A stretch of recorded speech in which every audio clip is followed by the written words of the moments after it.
Hey guys, it's Anna. Welcome back to my channel and Happy New Year. Yes, I still have my Christmas tree, but all the ornaments are gone. It's just a tree and it's going away in just a couple of days, I promise.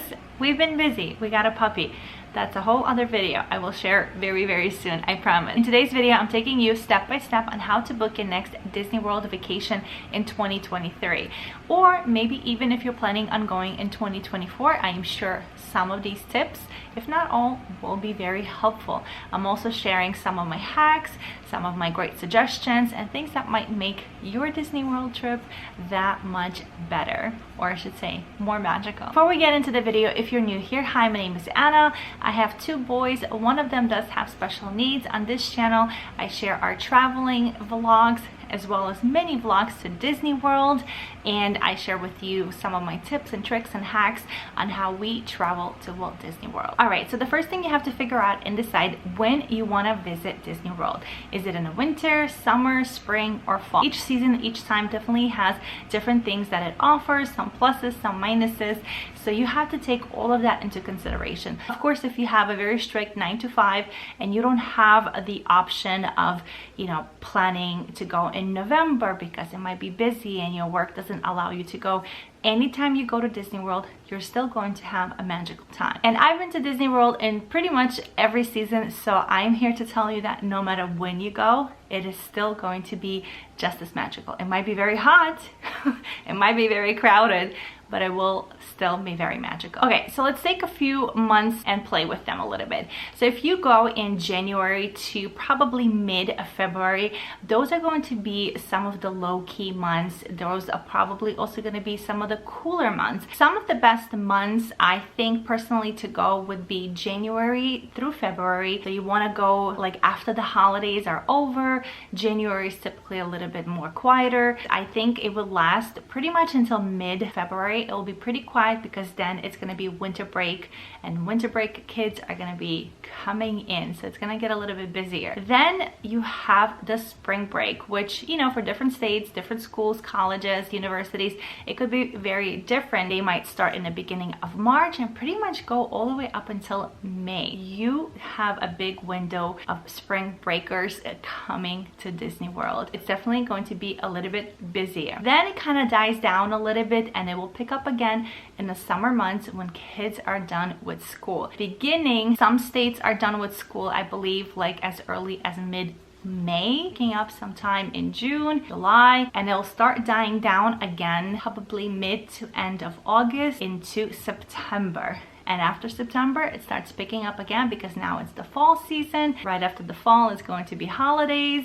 because Christmas in Disney starts, I think, first week of November, and Halloween fall season in Disney starts, I think, the first or second week of August, quite early. So you want to figure out when you want to go. You also want to think about any major holidays, Christmas, New Year's, Easter. It could be a little bit more busier. So, you just never know, but consider all of that. And of course, the weather. So your cooler months are definitely going to be your January, February, and March.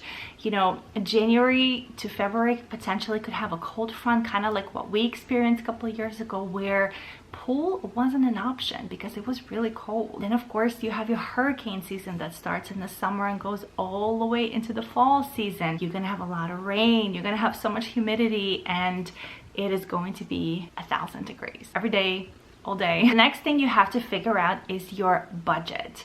Now, I can't tell you how to plan your vacation. I can't tell you what your budget should be, but I think realistically, you should have some kind of margin in the middle. So I want to say, if you're going on a shorter trip, if you're staying off property, you want to be realistic with your budget. Say you want to, be at the lower end of a budget and you want to stay between 2,000 and 3,000. So I think that's a great budget to start with. If you want to go somewhere maybe in the middle and you want to say be around 3,000 to 4,000 or 4,000 to 5,000, that's also a really good budget. You could do so much in Disney World for that budget.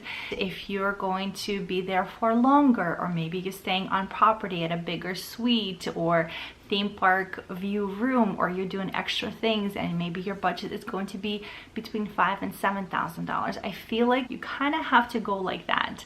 You know, you have to be like, all right, I'm gonna try to make this a budget-friendly trip, and I'm gonna try to stick between $2,000 and $3,000, and you'll probably be closer to the $3,000 mark. If you want to be kind of in the middle, like, hey, we want to do a couple extra days here, so you're probably gonna be somewhere between $3,000 and $4,000. And of course, it also depends on how big your party is, how old your kids are. Just be a little bit flexible. Don't get fixated that you want your whole trip to be $2,000 and that's it. Not a penny more, not a penny less. You kind of have to leave just a little bit of room, a little bit of margin, so that way you could go back and forth and you can kind of play around and see where you end up. Now also, sometimes when you talk to people and they say, yeah, my Disney World budget is $2,000 or $3,000 or $5,000, but does that include just your Disney World trip, vacation portion of your trip, or does that include your flight, your transportation, your food, your grocery shopping, your tips, anything and everything else? All right, the next thing you have to figure out is how many days do you want to be in Walt Disney World. For me, I find it that 4 nights and 5 days is kind of like the sweet spot. We have definitely done shorter trips where we only had 2 nights and 3 days. Those definitely felt a little bit rushed. We're like just running everywhere, doing quick things, but I find that 4 nights 5 days is like that sweet spot. And then summertime, sometimes we stay for 6 nights, 7 nights, or even up to 8 nights. Those usually will be split stays, so we'll usually start maybe with a value resort and then we'll end in a moderate resort, something like that. How many days do you want to stay? Do you want to go to every single park? There's 4 parks if you're not including the water parks. The water parks are 2 additional parks, but I think one of them is currently under construction. So you have to consider, like, are you going to every park every day, or are you going to skip a park, or are you going to do a park hopper? And do you also want a pool day, or are you going to do half a day in the park and then come back and do half a day at the resort? So there's so many things to consider. All right, so now we have to figure out, where do we want to stay in Walt Disney World, which resort, what category, and what are our priorities as far as amenities and things like that, transportation, the distance from your resort to the Disney parks. So let's break it down. Value resorts will be your least expensive resorts.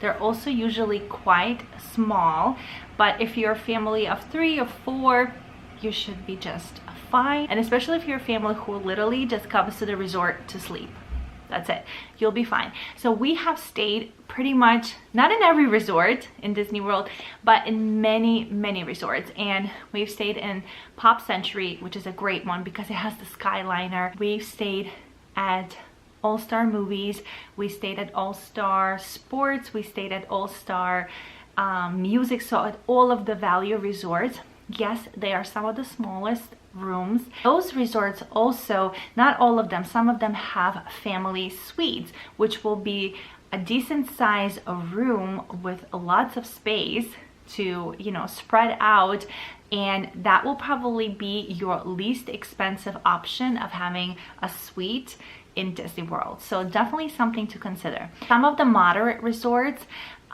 Grand Destino Tower is probably our favorite moderate resort. It is amazing, and it's just, the tower is gorgeous. I feel like I'm at a deluxe resort when I'm there. It's definitely very nice. They also have the older part of the resort, which is the casitas, also great, and I think they're all recently have been renovated. The other one, which is a moderate, we stayed at the cabins in Fort Wilderness.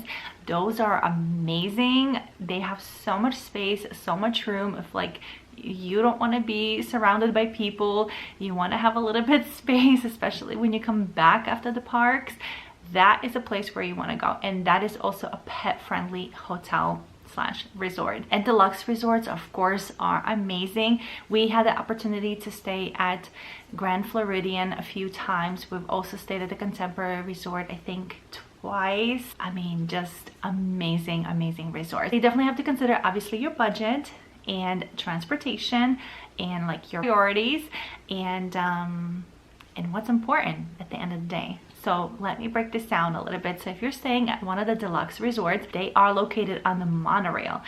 So you have access to the monorail, and those are the resorts that are going to be closest to the Magic Kingdom. You can also walk to Magic Kingdom from pretty much 3 of the monorail resorts if you wanted to. Yeah, you also have boats and you have buses.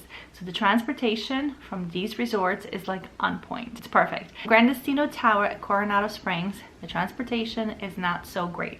It's a bus system, and that's the only transportation you have. We've never used it, so I can't really speak about it, but I've read about it and people complain about it because the resort is huge and it just takes a really long time. We've always rented a car when we stayed at Grand Destino.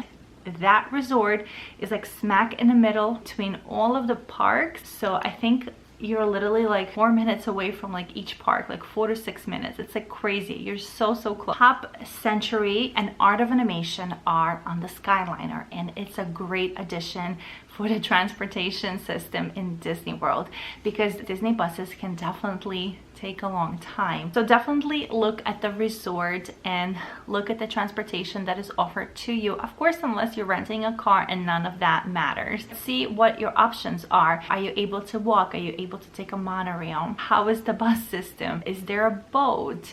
So just consider all of that. So once you're ready to book your trip, next thing and the most important thing you have to do is to reserve your park reservation. We unfortunately still have, at the time of recording this video, we have the park reservation system still in full force. Even though you have your tickets, you have to reserve your park. You will definitely be guided through the Disney website. It will guide you, it will remind you, so please don't forget, because if the park is at full capacity, they will not let you in. The next thing that goes hand in hand with that is, how do you pick the days and the parks that you want to visit? So the number one thing and the first thing that I will recommend is looking at the park schedule. So once you have your week figured out when you're going, you're booked, that's it. So let's just say you're going to be there from April 1st to April 7th. You want to go to Magic Kingdom on April 2nd. And then you look at the schedule and see that Magic Kingdom is actually going to be closing at 6 p.m. And you might wonder why, if this is your first time going. Well, there's probably going to be maybe a private party, maybe there's an after hours party, or if this was later on in the season, there could be a Halloween party or there could be a Christmas party. So you definitely want to make sure you know the schedule and you're aware of everything that's going on. You don't want to be caught off guard, because what if you just showed up to Magic Kingdom at 4 p.m. thinking like, we're gonna have a morning resort day, we're gonna do the pool, we're gonna relax, and then we're gonna go park at 4 o'clock, to only be told that the park for regular guests with the general admission actually closes at 6 p.m. Definitely look at the schedule. A lot of times, depending on which resorts you stay in, I think it's all for the deluxe resorts, you will have some after hours available to you. Not all the time, but sometimes. Right now, also after hours events have returned to Magic Kingdom and Hollywood Studios, so those events also make the parks close a little bit earlier, and it's a separate ticketed event. And I think they usually run from like 7 p.m. to like midnight. So if that's something you want to do, you could definitely purchase tickets for those events as well. They're actually very much worth it because there's almost no people there. Honestly, worth it. But you don't want something like this to happen and you don't realize that it's happening, and it just catches you off guard and then just, you know, makes you feel a little sour. All right, dining. So right now we're able to book our dining reservations 60 days out before our trip. Do you book dining reservations? I think you should. I mean, there are some great restaurants. I think you should definitely experience 1 or 2 great meals, but you don't have to. Absolutely, you don't have to.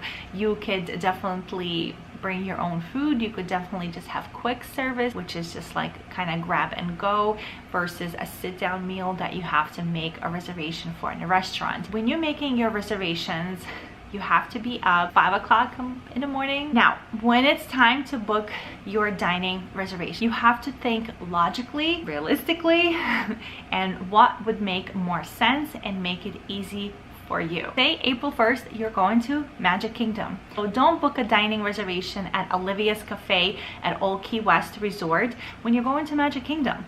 Magic Kingdom has many great restaurants. Olivia's Cafe and Magic Kingdom, that's a big distance, and we don't want to be wasting time because time is money. Your better option would be is to book breakfast in Magic Kingdom or possibly at the resort that's closer to Magic Kingdom if you didn't want to eat in the parks. So if you wanted to eat at a resort before going to Magic Kingdom, you have Chef Mickey's at the Contemporary Resort, which is a great option. You have Grand Floridian Cafe at the Grand. You have a couple options at Polynesian. You also have many great options in Magic Kingdom. The Plaza restaurant, very low-key, very delicious. If you wanted to splurge and have a character experience, Crystal Palace is amazing. So definitely book smart where you don't have to constantly go back and forth, waste time, and just exhaust yourself and your kids. Okay, so transportation. Now we have to figure out how are we getting to Walt Disney World and how are we getting from the airport to the resort and then from the resort back to the airport. So you definitely have some options. So let's talk about the first option of flying. Flying, also the tickets. Listen, there sometimes could be great deals and you could work it into your budget. Sometimes it is so expensive. Sometimes the tickets are more expensive than my entire Disney vacation. You gotta consider everything. If we're flying, you have to then decide and of course a budget for. Do you rent a car? Do you have car seats? Are you gonna bring car seats? Are you gonna rent those disgusting car seats from the car company? Do you want to get private transportation? Do you want to use Lyft or Uber? Do you want to use MEARS Connect, which is the bus shuttle service from MCO, the Disney airport, the Orlando International Airport to the resorts? There's Sunshine Flyer, which is the same thing. We no longer have Magical Express. That was the free transportation. They took that away. Like if you have a family of 5, your kids are all above age 3 and you're getting MEARS Connect, that's gonna cost a lot of money. So you might as well just be extra comfortable and order yourself a private car service to take you from the airport to your resort. And if in the Disney bubble, you're planning to utilize strictly Disney transportation, whether it's busing, Skyliner, the boat, the monorail, a little bit of everything, maybe even an occasional minivan or an Uber here and there, then you're fine. But if you're planning not to utilize that, then you need to rent a car. So you have to figure that out. Personally, love having a car. Right now, as I record this video, it's January of 2023, and they recently announced that you no longer have to pay for parking at your resort, which is great. This is how it used to be, and then this guy came and changed everything. So now we're back to free parking, free overnight parking at our resorts. I like to have a car. I don't like Disney buses. I mean, we've taken so many of them, but when it's busy, when it's hot, when the kids are tired, when the kids are sleeping, oh my god, it could be a little bit overwhelming. We've also taken MEARS Connect and had a very terrible experience. I can link that video somewhere here and down below. So for that reason, I won't take it again. And I probably won't use the Sunshine Flyer as well because it's probably more or less the same, to be honest. Of course, you have the option of driving. We've also drove to Disney probably 3 or 4 times at this point, and our last trip was last summer. I drove from New York City all the way to Orlando alone with my kids. We made it. It was great, but it definitely was great to have your own vehicle. So something to consider. Flights are expensive, so if you have a bigger family or you just don't want to deal with the crowds in the airplane and all of that craziness that's been going on, get in your car and just drive. You'll be better off, promise. All right, so I think we pretty much covered everything in regards to how to book your Disney World vacation. I've shared, I think, pretty much everything.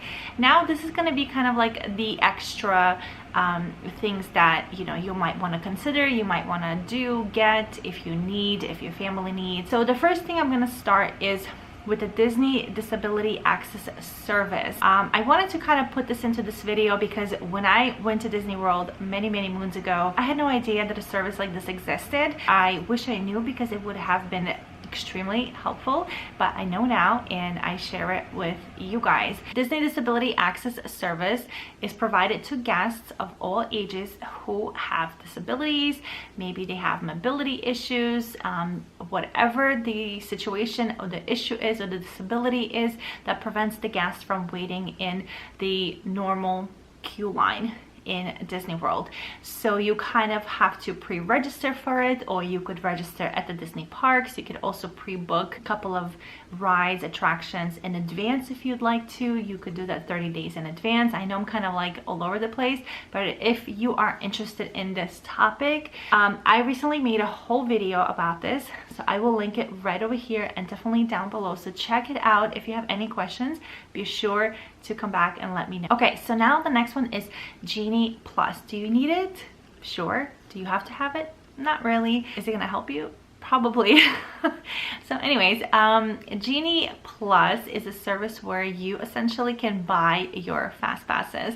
So on normal circumstances, when the parks are not busy, it should be about $15. We were there just for New Year's and it was one day $28 and 2 days in a row it was $29 per person plus tax. Made a video on it. I can link it over here. I talked about how to stack lightning lanes, how to better utilize it. It's definitely a great video, very popular video that I have, so definitely check it out. I'll also put it down below as well, so check it out. Do you really need it? No, you don't. Not in every park. And if it's something that is going to cost you a lot of money, I mean, if you have, you know, 6 people and it's $28 per person plus tax, you know, times 5 days in Disney parks, that's a ton of money. So you could definitely scale back. You could only use it in the 2 busiest parks, which would be Magic Kingdom and Hollywood Studios, because you really don't need it in Epcot, especially if you utilize your time properly. You really don't need it in Animal Kingdom either, unless it's like Christmas Day and the park is like at capacity. Again, I did a full video. I don't think you need it for every park. It's definitely expensive. You know, if it's you just by yourself, it's one thing, but if you have a family of 3 or 4 or 5, look, it adds up really quickly. Like, it's a lot of money. So definitely something to consider, and be sure to check out those videos. It'll be very helpful for you. Okay, I touched on this a little bit during the dining, but definitely to save money, order yourself groceries, especially if you don't have a car, or especially if you don't want to waste your magic time, your Disney bubble time, if you don't want to leave the Disney bubble to go and get groceries. Order them straight to your resort. You will only pay a small fee. If something comes back that you don't like, they are extremely great. Whatever service you use, Instacart, Amazon, Garden Grocer, they're usually very great. They'll instantly refund you the money and ask you if you want them to redeliver it. So I wouldn't be nervous about that. Get all of your essentials, your fruits, your vegetables, your water, your drink, your wine. Like if you a wine drink, or if you want to get some other liquor to make, you know, drinks by the pool, so you have something to drink and you don't want to spend $15, $16, $20 per drink. Order all of that and have it in your room. If you're staying in one of the smaller rooms, or regular rooms I should say, and you only have one teeny tiny beverage cooler, you could go ahead and ask for another one. You can ask for another one. You can also ask for a microwave. Remember that. So if there's something that you want to heat up, you can go ahead and do it. So don't worry. Order your groceries, have the breakfast, have the snacks, save yourself a ton of money this way. Park shopping. Now, how do you manage that? How do you budget that? That's also something to consider. So my best advice would be, and many people do that, and I've done it myself, when my kids were little, and say right now we're in January and we were going in November, I would be purchasing things that I find on Shop Disney, when we had the Disney stores open, all throughout the year, and I would gift it to them in the park. Kids don't know the difference. Kids, I see, I want. That's all it is. If you have older kids, I would honestly set a budget. I would set a budget and I would give them the gift cards. And that's kind of what I do with my kids now. So I set a budget and I get them gift cards and I say, okay, well, here's your $100 and here's your $100, and you could spend it however you want on the entire trip. Like, obviously I'm gonna get your snacks and I'm gonna get food and whatever else that you might need. But if you wanna buy a souvenir, a shirt, a magnet, a keychain, I don't know, whatever it is that you want to buy, this is your money. And that's it. And they have it and they use it however they want. Thing like I've mentioned in one of my other videos, if you're going to Disney parks during the holiday season, or maybe right after the holiday season or right at the holiday season, you know, Shop Disney is gonna have major sales. You can pretty much get everything that's in the parks on Shop Disney with a discount, with a sale, with free shipping. This year I ordered all of my ornaments on Shop Disney at a fraction of the price, because we were there in the summer and I was like, oh my god, I love all these ornaments. And then I was looking at the prices, and Disney raised their prices a lot, and it was like $32, $28, $29, $34, and I was like, I'm not paying this money for an ornament. And then of course the fall season came in, and then the Christmas season came in, and they started running their sales, and I got like a handful of ornaments at like less than 50%. Don't feel like you have to spend money in the Disney parks. Of course, if you want to, go ahead. I mean, I've definitely had trips where we had extra money to spend and I went cuckoo bananas and it was fun, but you don't have to. So just remember that. Okay, so now I'm just gonna cover a few things, I guess maybe that are extra that you could add on to your trip. So park hopper, is it worth it? Yes and no. Depends what kind of trip you have. Depends the ages of your kids, depends what you want to do. We've done park hopper a few times when we had short trips, literally those 2 nights, 3 days. So we literally did 2 parks because we just wanted to go to the 4 parks in our trip. On our trip. Did we get everything done? Absolutely not, because there's just not enough time. But the park hopper gave us the ability to visit all 4 parks in 2 days. So if it's something like that and you don't mind go, then go ahead and do it. Otherwise, I say skip it, because it's definitely expensive. And if it's something that you change your mind when you're in the parks, you could always add it on. Like, it's absolutely okay to do it last minute. Also, depending on the season you go to, there might be an after hours event at an extra cost. There might be a Halloween party at an extra cost, and there might be a Christmas party at an extra cost. Yes, yes, and yes. Do you need to? Absolutely not. Should you? Absolutely yes. Are they worth it? Absolutely 100% yes. Because even though you're paying a little bit more, you get a fairly empty park. I mean, it's not empty, don't get me wrong, like you're not going to be the only one there. The rides, the waits, everything is much lighter. It is so worth going. But one thing you have to remember, that sometimes, and it was happening a lot last year, people booked the Halloween party in August, because Halloween starts in August in Disney World. There was, I mean, days and weeks of crazy heavy rain, so all of those parties pretty much got washed out. So it's something to consider, but it doesn't always happen. We were there also and we had a fabulous time, and it was a little misty and it was a little monsoony, but you know, we made it happen. But something to consider. Another thing that you might want to splurge is memory maker. Do I get it? Sometimes, not all the time. I usually get it if it's a birthday trip, maybe if it's a holiday trip, maybe if my mom is coming, I will get it done. Is it worth it? I think so, it's worth it, especially being a mom who doesn't always get in the photo, because you're the one, I'm the one who's taking pictures all the time. I mean, you know how it is. Yeah, get it. Nobody ever looks back at photos and is like, I regret spending this money and getting all of these pictures that in 25 years from now I'm gonna be crying over. You know, no one ever said that, so you know what I mean. But again, if you do get it, I would suggest, I mean, you could get it for any trip, you know, whether it's a long trip or short trip, but I think it's more worth it if you're going on a longer trip, because you could literally use it every single day. Just be intentional. Like, you see the characters, go up and take a picture with them. You see the photographers, go up and take a picture. Ask for more pictures, ask for variation of pictures, ask for the magic shots. Like, you have to be intentional. You can't just be like, okay, well, I'm gonna spend this money, and then you get 2 pictures, and then you get your ride pictures where you look like all crazy, and you know, then I think you might be a little bit like, you know, sour at the end. You're like, was it worth it? But if you're intentional and you get like 200 pictures, 300 pictures, that's worth it. Those are priceless memories that you're always gonna keep right here, always and forever. So definitely consider it. And I think lastly is the dessert party. So dessert parties are offered, I believe, in Epcot and in Magic Kingdom. Never done it in Epcot. We've done it quite a few times in Magic Kingdom, so you could do it before the fireworks or after the fireworks. So it's essentially a dessert party. You pay an extra fee. You could eat before the fireworks, and then they usher you to the hobgrass protective area, and you can watch the fireworks from there, or you could do it in the other order and watch the fireworks and then eat desserts. I think it's also great, and I think now they offer alcoholic beverages if that's something that you want or interested in. It's definitely you know, fun thing to do in Magic Kingdom, watching fireworks and, you know, having like champagne, not at the same time, but you know. Definitely a fun thing to do.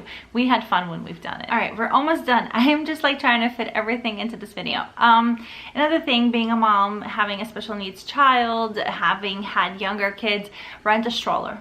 Rent a stroller. Don't think about anything what other people might think, say. Doesn't matter. You're there to have a good time, and you're there to make sure that your kid is happy and comfortable.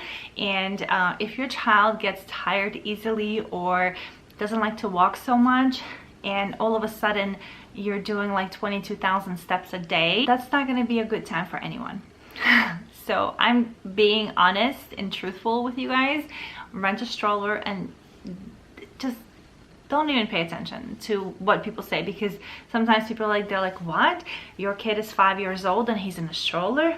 What? Your kid is 8 years old, he's in a stroller? Oh, might as well get a stroller for me. You will hear so many opinions. If you think you need a stroller to have the best possible time, to keep your child happy, get the stroller. You don't have to bring yours. You could rent one. I usually rent from Kingdom Strollers. Very good. They'll deliver straight to your resort. They'll pick it up. So no muss, no fuss. But also spend that $10 or $15 for the insurance. Never had it happen to me, but you always read those stories where the strollers go missing, someone steals it or something, even though, you know, they put a huge sign like this stroller belongs to this family. Obviously you can decorate it, but you know, you still have those amazing people in the world that just like to take people's stuff.